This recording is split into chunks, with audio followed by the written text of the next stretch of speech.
Avez-vous déjà remarqué comment les jours peuvent se transformer en un tourbillon d'impulsions qui exigent des réponses immédiates? Le réveil sonne. Les réseaux sociaux signalent des notifications. Les emails alertent sur des demandes urgentes. La circulation met à l'épreuve la patience. L'agenda surchargé réclame de la vitesse.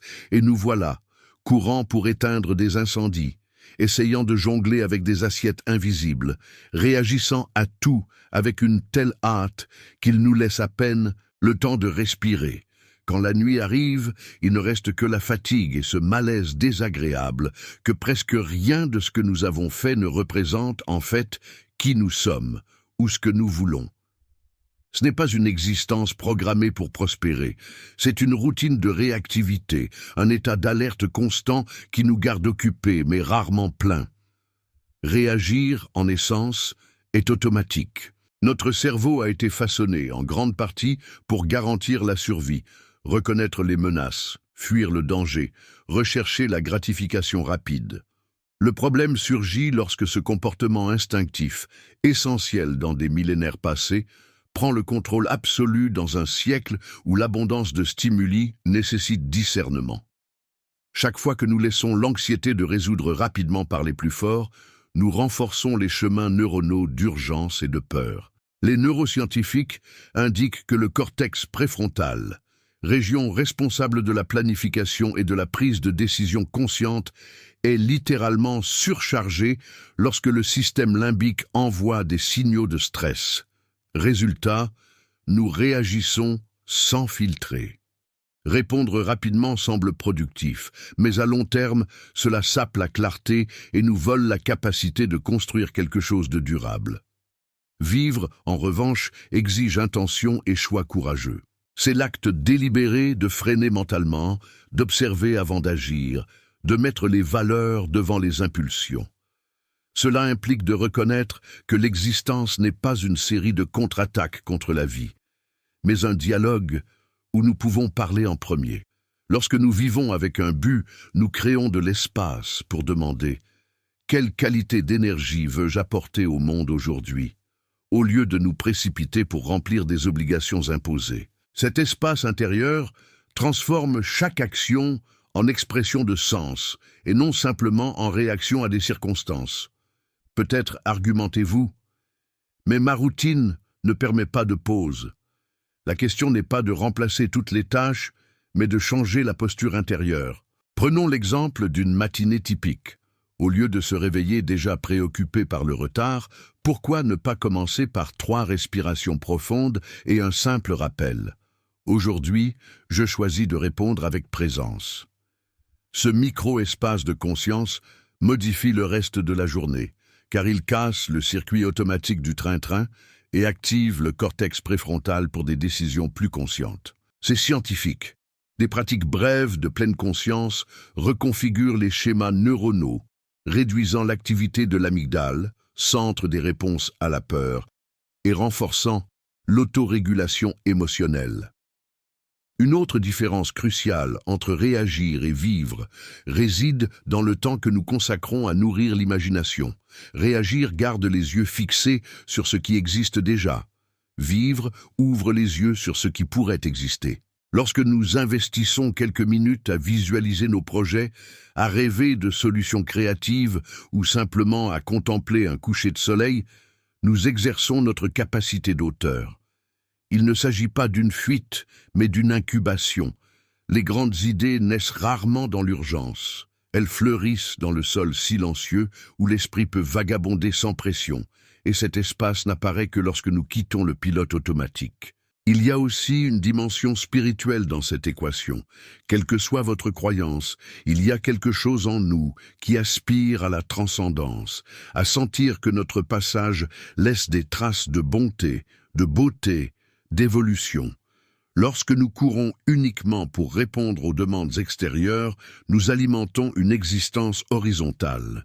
En vivant avec intention, nous élargissons la dimension verticale. Nous nous connectons à quelque chose de plus grand que la somme des obligations quotidiennes. Cela n'exige pas d'actes grandioses. Cela peut commencer par un geste simple, comme écouter quelqu'un avec une véritable attention, ou écrire une ligne de gratitude à la fin de la journée. Ce sont des décisions qui, additionnées, alignent notre histoire avec un fil invisible de but. Cependant, passer du mode réactif au mode créatif ne se fait pas du jour au lendemain. C'est comme renforcer un muscle atrophié. Cela nécessite un entraînement constant. Je propose 3 pratiques simples mais transformantes. Premièrement, instituer des pauses conscientes toutes les 2 heures. Fermez les yeux, respirez, observez le corps. Cela peut sembler banal, mais ce rituel désactive l'état d'urgence et ramène le gouvernail de l'esprit au moment présent.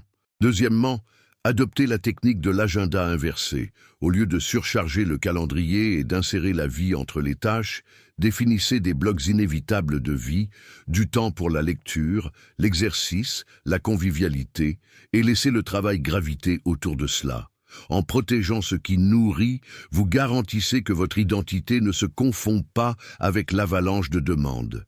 Troisièmement, pratiquez le oui authentique et le non libérateur. Dire non à des invitations qui contredisent vos valeurs n'est pas de l'égoïsme, c'est de la clarté.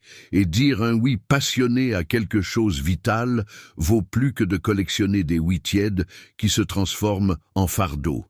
Nous pourrions penser que vivre délibérément n'est possible que dans des environnements idéaux.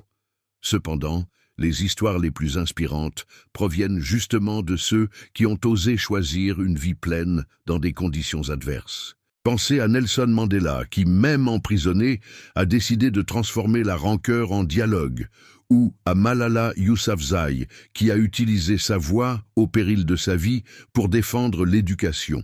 Ils n'avaient pas le contrôle sur le contexte, mais ils avaient le contrôle sur leur réponse intérieure. Cette liberté n'est pas le privilège des héros, elle habite chacun de nous. Essayez quelque chose de différent aujourd'hui. Avant de déverrouiller votre téléphone ou d'ouvrir le premier réseau social, arrêtez-vous quelques secondes et demandez-vous honnêtement, cela me rapproche-t-il ou me distancie-t-il de ce qui compte vraiment pour moi? Si la réponse est « éloigne », essayez de retarder. Non pas comme un geste de privation, mais comme un acte de soin personnel. En recevant une critique, respirez profondément 3 fois avec intention.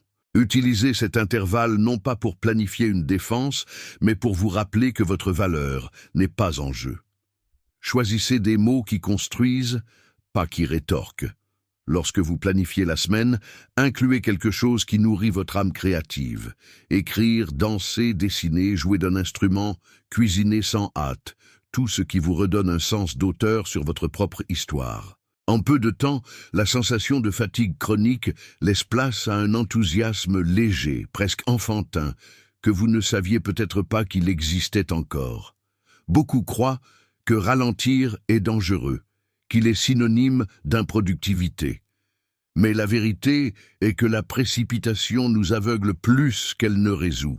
Les organisations qui ont adopté des pratiques de pause consciente montrent des données surprenantes. Plus de concentration, moins d'erreurs, plus de créativité et de bien-être. La productivité réelle ne naît pas de l'épuisement extrême, mais de l'esprit présent. Et cela s'applique à tout. Des parents attentifs se connectent mieux avec leurs enfants, des étudiants reposés apprennent plus profondément, des professionnels centrés innovent plus souvent.